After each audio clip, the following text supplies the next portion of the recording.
اس موقع پر دونوں جانب سے اس عزم کا اظہار کیا گیا کہ پاکستان اور سعودی عرب آئی ٹی انڈسٹری میں مل کر ساتھ چلیں گے، وہ دو طرفہ تعاون کو مزید بڑھائیں گے۔ چیئرمین انجینئر منصور بن فہد العبید کا کہنا تھا کہ ریاض چیمبر آف کامرس سعودی عرب کا سب سے بڑا چیمبر ہے، جہاں سینکڑوں آئی ٹی کمپنیاں رجسٹرڈ ہیں جن کے ساتھ پاکستانی کمپنیاں مل کر کام کر سکتی ہیں، اور ہماری کوشش بھی یہی ہے کہ دونوں ممالک آئی ٹی کے شعبے میں ایک ساتھ آگے بڑھیں۔ سفارت خانہ پاکستان کے منسٹر ٹریڈ اینڈ انویسٹمنٹ ادر علی داہر کا کہنا تھا کہ پاکستان سافٹ ویئر ایسوسی ایشن اور چیمبر آف کامرس ریاض ایک MOU سائن کرنے جا رہا ہے، جس سے دونوں ممالک ایک ہی پلیٹ فارم سے آئی ٹی انڈسٹری کو فروغ دے سکیں گے۔ اور آج ہم نے ریاض چیمبر آف کامرس یہی ایک ارادہ کیا ہے کہ پاشا اور ریاض چیمبر مل کے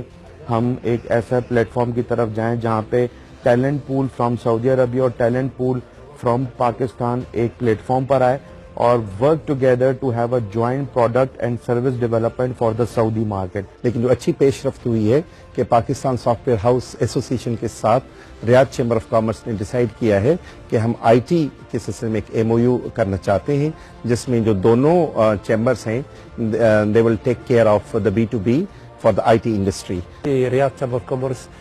it is the largest chamber of commerce in Saudi Arabia and hosts over 250,000 companies, and we have so many IT and ICT related companies. I think the market is not to be working isolated. We have to work and collaborate, and today I think we discussed so many initiatives. One of them is how to form a collaboration between Saudi ICT